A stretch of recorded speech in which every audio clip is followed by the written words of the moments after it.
save me some.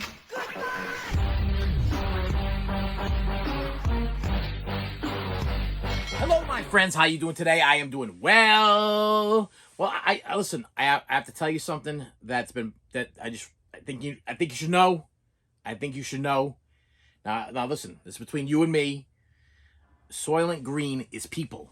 Just remember that. If you ever offered any Soylent Green, it's people. Okay, it's ground up people. Okay, don't eat the Soylent Green. Ground up people. Okay, not to ruin the movie and anything. Okay, but I was watching a couple of Charlton Heston movies this weekend. I watched the Omega Man, and I watched Soylent Green, and yes, in fact, it's people. Yeah. So I didn't mean to ruin it. Omega Man's a great movie too, by the way. If you've not seen the Omega Man, it's pretty much a story of there's an atomic bomb that goes off, and Charlton Heston is the last man on Earth, or so you think he's the last man on Earth. Come to find out, he's not. I'm not gonna ruin it for you, but kind of in the middle of the movie, you'll get it. Great movie. Great. It's in a 3-pack. Logan's Run, Soylent Green, and Omega Man. You can get it on eBay for like dirt cheap. Pick it up. I have some stuff, but before I start, I'm gonna see how I just kind of ease back a little bit. Because yeah, that means I'm gonna be here for a little bit. So you, unless you decide you're gonna change the channel. And if that's the case, please do me a favor and hit that like button, subscribe button, and all the rest of that crap. I will tell you that you are looking at a man that is a little over-medicated today. Little over-medicated today on purpose. Oh.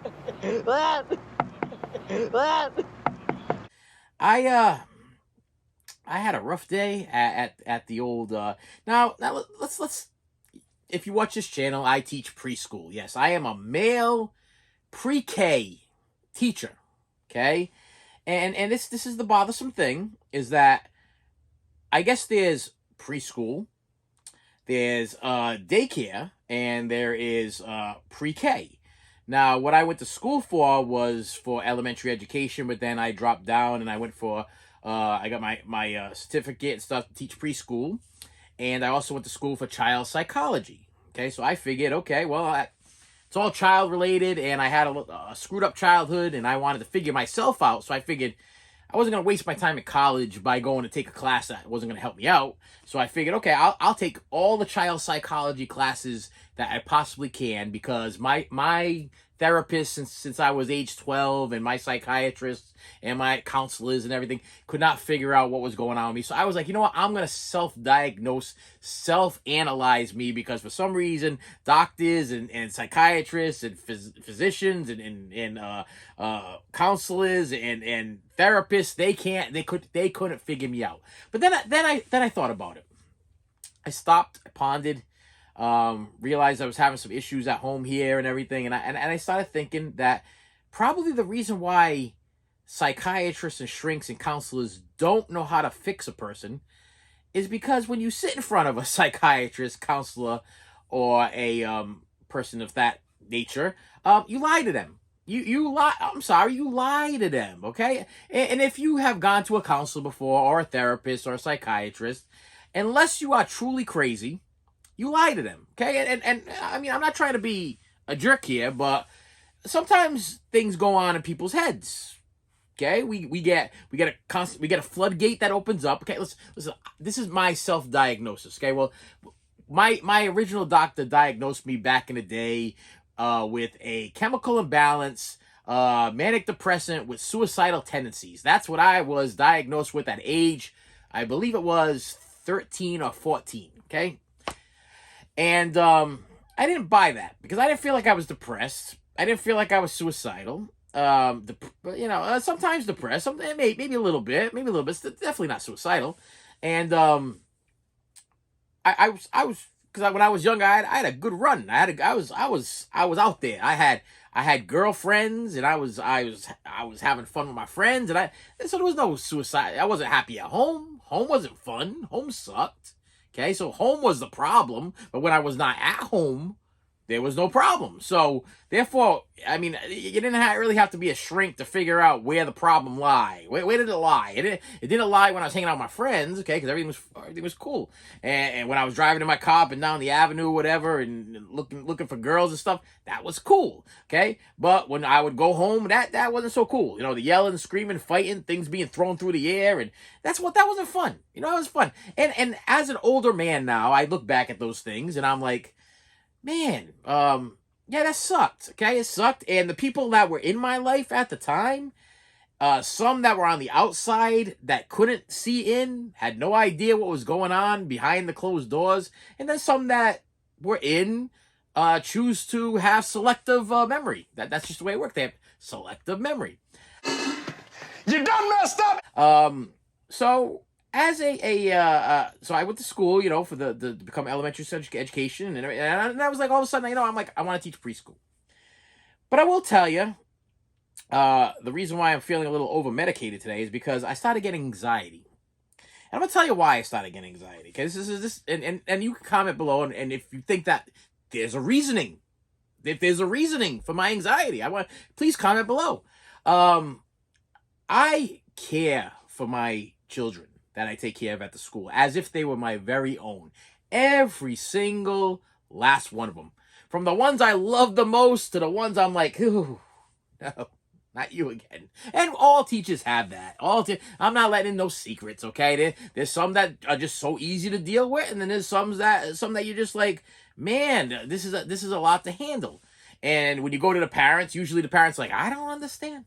I don't see that at home. Not that this is all news to me, and that drives me crazy because I know that they're lying. Okay, I know either they're lying or they don't spend enough time with their child to get to know the child, because there's no way that the child goes from Dr. Jekyll to Mr. Hyde from home to school. It just doesn't happen that way. It doesn't happen that way, especially since they have friends. And I know what it's like to go to school. School is a happy place. Now the funny thing is I was a little bit harassed at school. I was a little bit traumatized at school. Stuff would go on at school. I'm all over the place today. I'm sorry. But it was still better than being home. Isn't that strange? You know, I would rather get a knee to the ribs after somebody just got done watching a Bruce Lee movie, okay? Or a punch to the head after somebody just got done watching Rocky, than be at home and having to listen to all the garbage that was going on at home. So to make it very, the doctors, you sit in front of the psychiatrist and you tell them things, and you pretty much lie to them, because you don't really listen.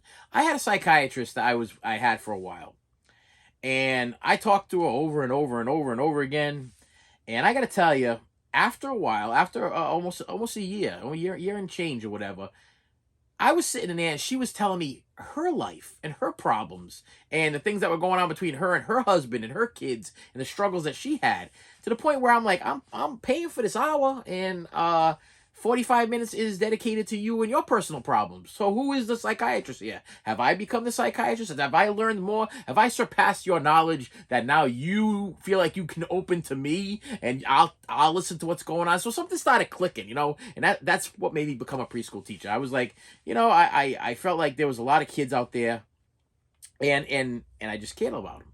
So this is the problem I'm having. The problem I'm having is that there's my school's schoolyard is like a little bit off the little beaten path, let's say. So in order to get to the schoolyard, it's not like it's attached to the building. You got to kind of go like take the kids like around like a little avenue area and stuff like that. Okay.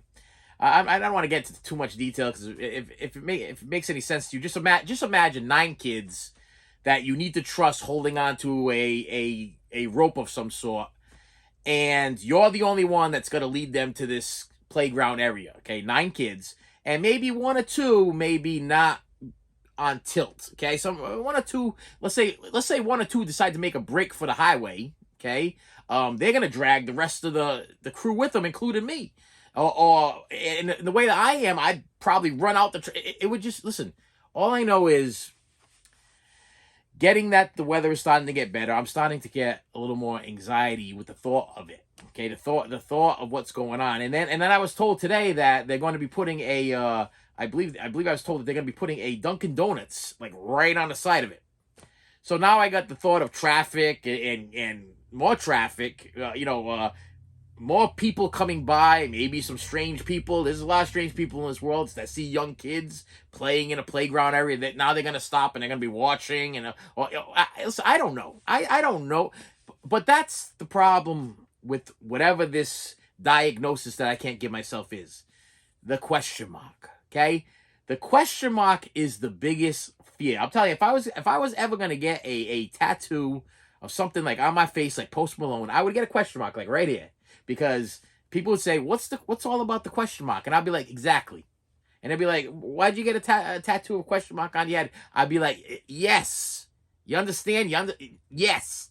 And they'd be like, but you're not answering my question. That's the problem. That's why I got the tattoo on my head of question mark. I don't know. And not knowing scares the hell out of me. Not knowing if I'm gonna have a kid run randomly into the street. Not knowing whether what's behind that corner or it drives me nuts.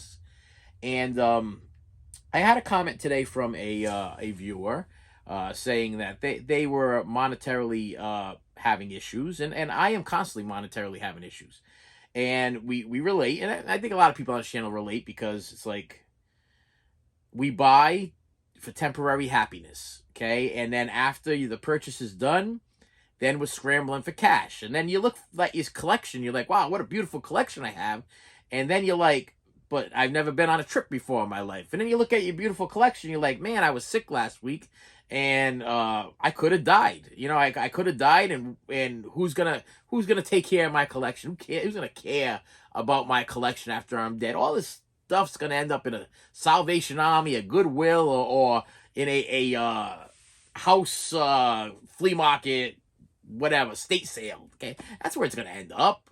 If I'm thinking in my right mind, my kids are gonna take this stuff and cherish it always, like I do. That's not gonna happen. So yeah, so I battled today. I battled, and literally I messaged the wife, and I'm like, you know, I'm having a battle today, and she's like, oh, what's going on? And I'm like, it's no, in my head, I didn't reply. I was like, it's no use talking to you because she's so used to me having these battles that she's sick of hearing me having these battles. So I really didn't want to repeat myself again. So I just kind of left it as, you know, just the future is the future. And you should know by now that I got issues and I'm worried about the future. And I just left it at that. I just think that sometimes I need to take more chances in life. We went to go see a comedian, ticket stubs over there somewhere. I'm not going to get it. But me and the wife went to go see a comedian this weekend that just passed. And he had an opening act. And supposedly this was a comedian. And my wife won the tickets. They were free tickets. And it was a night out for me and the wife. That's what I looked at it. And usually when I go see comedians, usually I laugh. Okay, I went to go see Michael Rappaport not too long ago. Thought he was hilarious. Thought he was absolutely hilarious. Me and my wife love Kevin Hart. I mean, tickets are too expensive. We'll probably never get to see him. But we've seen his comedy shows. I've seen Cheech and Chong live, thank God, and I've also seen Dane Cook a couple times.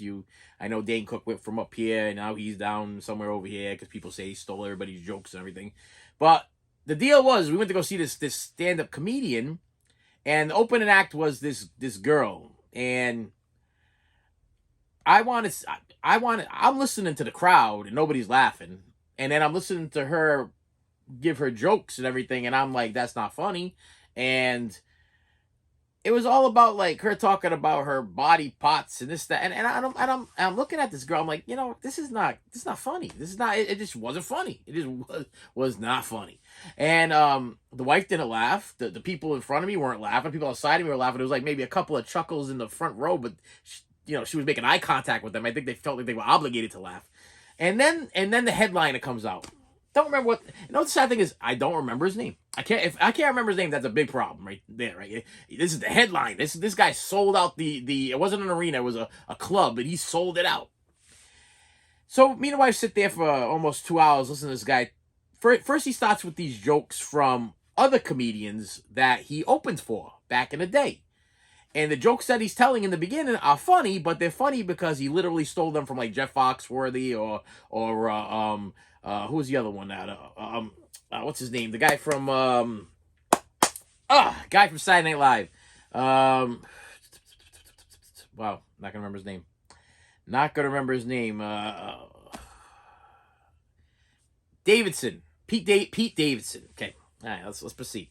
So he's telling Pete Davidson jokes, and he's telling jokes from, and those are what people are laughing at. But then when he starts going on with his show, I'm not laughing. I'm not feeling it.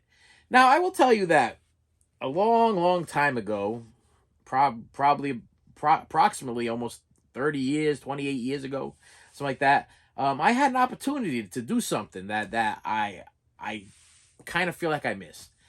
And then for a long time, I worked in all these mills and sweatshops and everything like that. And pretty much my job was I would work, but I would be there to entertain them. I'd make people laugh at telling them the stories of the things that I grew up with. Okay, and as terrible as they were to me personally, I felt they were hilarious to them. And when I started seeing that I was making people laugh by telling them my terrible stories, I found pleasure in my pain. Okay, that makes sense to you. I found pleasure in my pain because they found laughter in my pain. So I was like, well, maybe God put me through all of this hell to make people laugh. Maybe that's what the deal is. Maybe I'm supposed to make people laugh because right now I teach preschool and I'm doing like a 7-hour gig per day, making 3 to 5-year-olds laugh all throughout the day. So I mean, and if you can make a 3 to 5-year-old, if you can entertain a 3 or 5, like I keep them in the circle.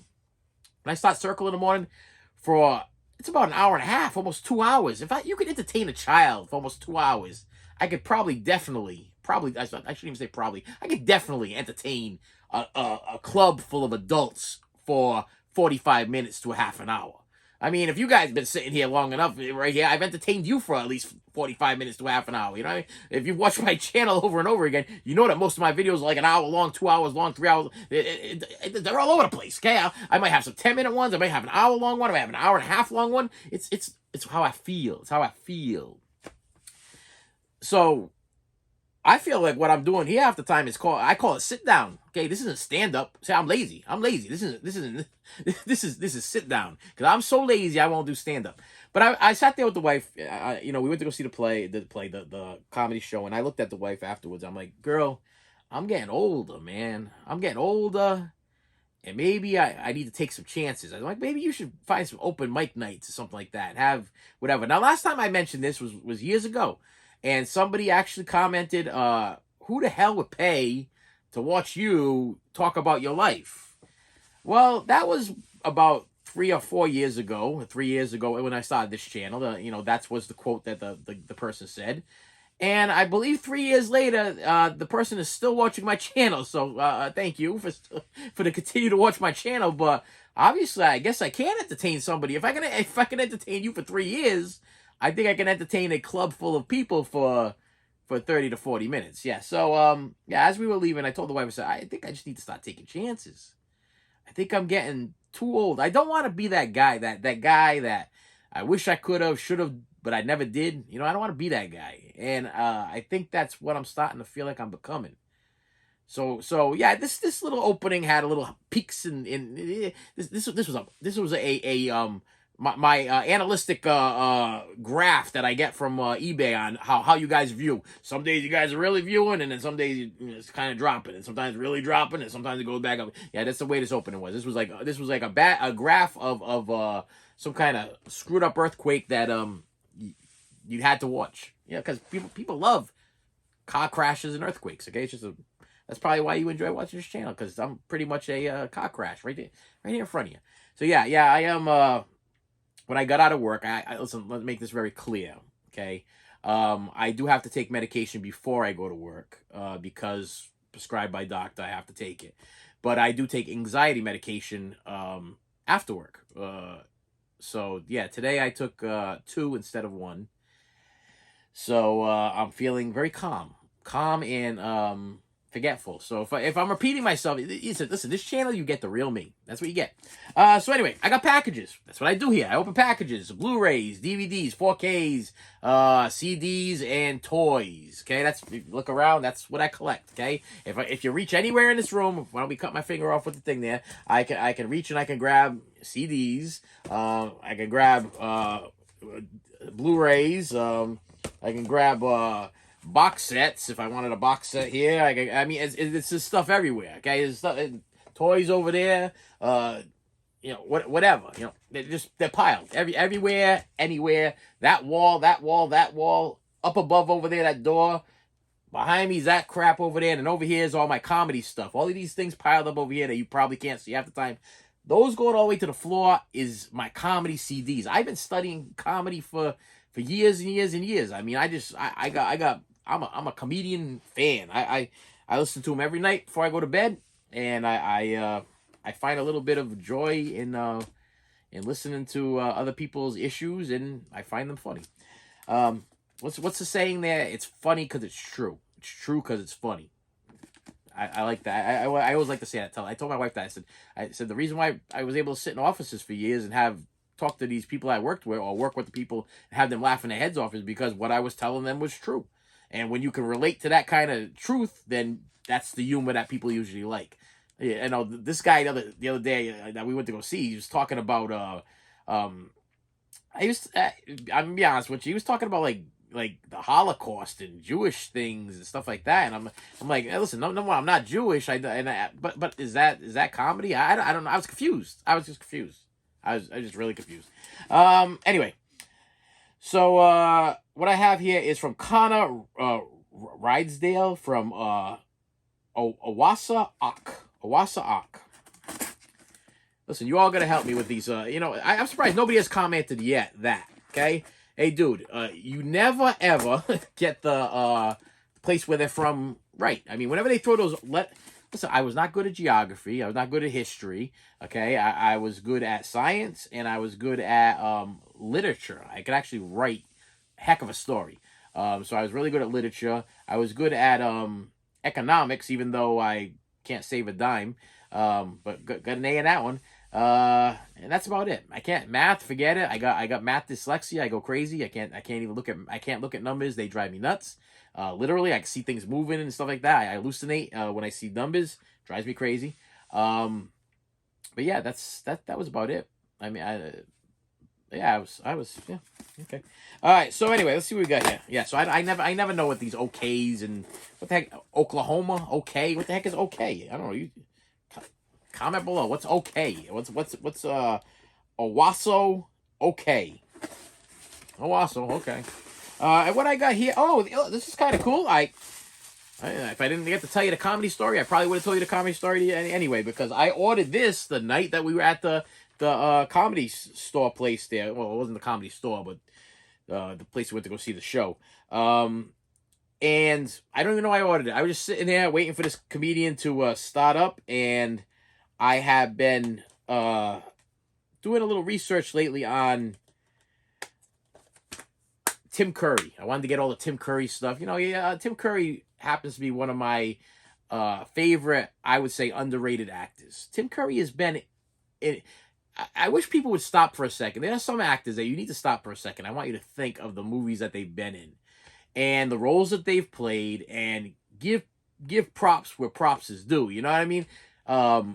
Tim Curry played the devil in Legend, and he was amazing. Pennywise in It. And to me, he blew away that Skarsgård guy. I don't care what anybody says.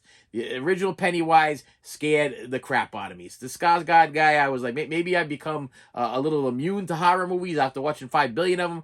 But Tim Curry in the sewer, or you take the new It guy in the sewer, I'm taking the Tim Curry for the win, Alex.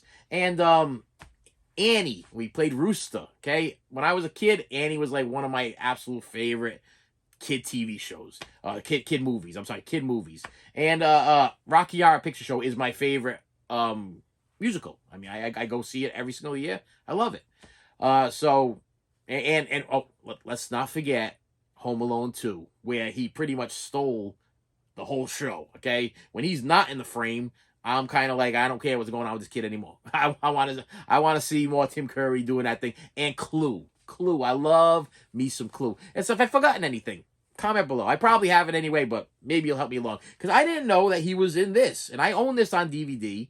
I wanted to upgrade it to Blu-ray. And I just so happened to be sitting there going through my whole Tim Curry stuff. And I was like, I don't own Alice on Blu-ray. Alice Welcome to the Whole New Wonderland. So this is Alice in Wonderland, and it actually it's Tim Curry as a starring role in it. So I was like, I got this on DVD. I've never watched it. I know my kids have watched it. They liked it. They liked it. They told me, Dad, it's good. You should pick it up. You should upgrade it and whatever. And I'm like, okay, that's all you gotta say to me. That's all you gotta say. Tim Curry, and yeah, Dad, you should do that. That's it. And so my bank account goes down some more. I gotta grab. Oh, I gotta grab this one. Wait a minute. Hold on. Look, polka dots from Hiu Ho, Lago, Florida. Got that one right. Okay, but Hiu Ho, HIEU Ho, HO, Hiu Ho. Okay. I don't say anything about that. I'm saying nothing. So don't even try. Don't even try to comment something crazy. Okay? The name's Hiyu Ho. Okay? Hiyu Ho. That's it. That's it. I mean, I know what you're thinking. I know what went through my head when I said Hiyu Ho. And I know what went through your head. And you're waiting for me to say something so that way I could get like everybody over here complaining about something I said. And I'm not gonna say it. Stop. All right. I got a copy of the Archive Warner Brothers collection, which, if you haven't watched my video yet on watch out for Warner Brothers, because some kid on YouTube is telling you that the Warner Brothers movies are self-destructing on physical media. Still having a hard time with that. I'm sorry. Is a copy of Time After Time, and I bought this because I wanted some young Malcolm McDowell. That's what I was looking for, right? Am I saying that right?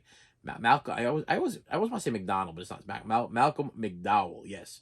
Clockwork Orange. Malcolm McDowell.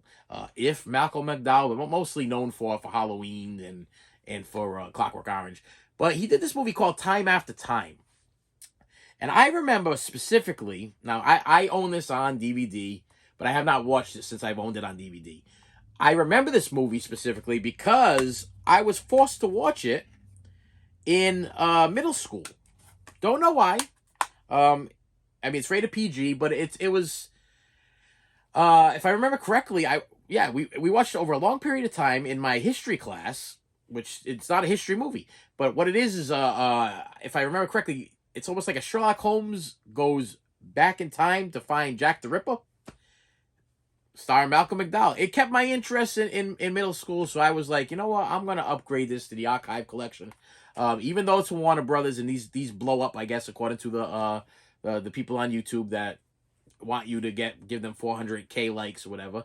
I'm pretty sure that we're safe. Okay, I'm pretty sure. Wait, I mean, I know we got a watch here, but nothing's ticking. Okay, I think my physical media is gonna be okay, unless I decide to do one or two things: either throw it in a pile of fire, or store it in a swamp. Okay. Besides that, I think I'm good. Let's go for this one. I'm going for this one right here. This, grab it the right way. It says X-Pack Ultimate Mailer. That's all I got from that. From David Listen, number one, nobody be giving me nothing for free. Let's get this clear. I read these names out of some of the people are really good people. Some of these sellers that I buy from a lot. Okay, not this one in particular because I can't pronounce his name, but I do buy a lot from certain sellers. So I'm giving free shout outs here. Maybe that's why I don't get so many subscribers, because they do like think, oh, well, if you subscribe to my channel or you hit the like button, whatever, then I'll shout out your name or put your name in the back over here, and you can read it every time. Or I could put you on my Patreon page or whatever. I don't have a Patreon page, but maybe that's where I'm screwing up. Maybe I'm screwing up because I just read the names out of respect for the people that sent me the stuff that after I paid them, they took the time to go to the mailbox and put a stamp or put in an envelope, whatever the hell they had to go do. Because I know what it takes to put a piece of mail like this together. It's a pain in the neck, okay? This is why I don't flip and I don't resell. Not only the fact that I have a problem with flippers and resellers because they just want to suck the blood right out of you, okay? Especially if you're a media collector or a toy collector. But there's a lot of work into packing this crap up, okay? So depending on how you pack it. And being OCD, when I package things and ship things out to people, I want to make sure that they are 110%. I mean, I pack them, ship them, and know what the worst part of me packing something is I pack it, put it in an envelope, and then like 20, 30 minutes later, I'm afraid I didn't put the right thing in the envelope. No joke. I'll open it up. I'll check and make sure it's the right thing again. I'll reseal it. I'll put it down. And no joke, about if I don't mail it the same day, the next day I still don't believe it's what it is. And I have to open it up again and check it again. I should probably just get in the car and mail the damn thing. And then once I get to the post office, if I give it to sell, let's say I sold a Blu-ray, because actually I never sold a Blu-ray before I sold a toy once. I sold one toy. Once I got there, I'm like, I better get the guy the insurance. I want to make sure that he gets his item. I'm worried about the guy. Oh, how much is the insurance? Oh, yeah, the insurance is like an extra like $20 or whatever. I'm like, by the time I left the place, I sold him a doll that I paid $235 for or whatever, and it cost me. He paid me. I think I sold it to him for almost $300 because it was worth the money.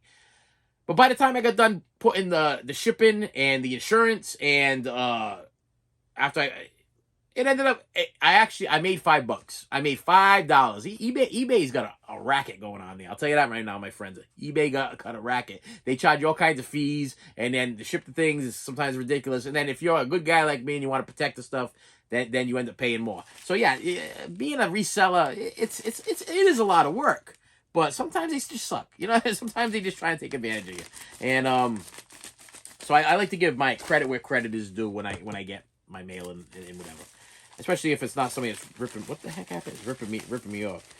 This is in a weird packaging. Okay, hang on. What it is a copy of. Oh man, I was hoping it was gonna come with the slipcase. Didn't come with the slipcase. Damn. Slaughter High. Slaughter High made the top. I was watching a YouTube video of like the top 10 slasher movies you've never seen, and I was like, wow, I don't own Slaughter High in any format, and that made one of the top 10. So I was like, you know what, I'm gonna buy Slaughter High, and I bought a handful of the other ones I did not have. Okay, of course they had the regular ones, the stuff that the big slasher movies like the Freddys and the Jasons and the stuff like that, but these were like the more low budget, gorier type, man, I can't believe they did that on video type stuff. It looks decent enough. I'm gonna give it a whirl. And with that said, my friends, thank you so much for stopping by. Listen, I appreciate you. I had somebody comment the other day, a couple weeks ago, about a month ago. I whatever. That I give off Kevin James vibes, and I didn't know how to take that at first, but he was like, not offensive. I guess he's a Kevin James fan, and that's kind of cool.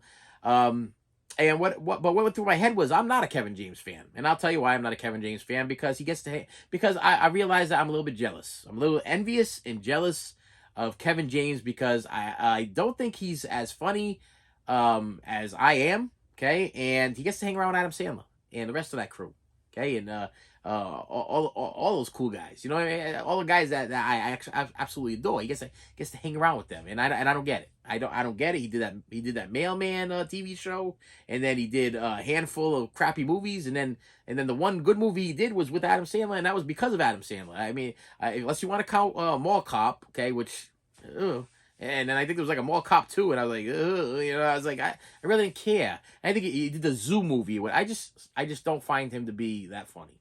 But when the guy commented that, the floodgate opened. The floodgate opened, and went through my head was, wow, man, I probably could have been a Kevin. I could have been a contender. I could have been a Kevin James at one point in my life, but I done goofed. And yeah, that's where I'm at in my life. Just sitting here, recording things, slowly going crazy. And with that said, my friends, thank you so much for stopping by. I appreciate you, and I will see you later. You should have saved me some.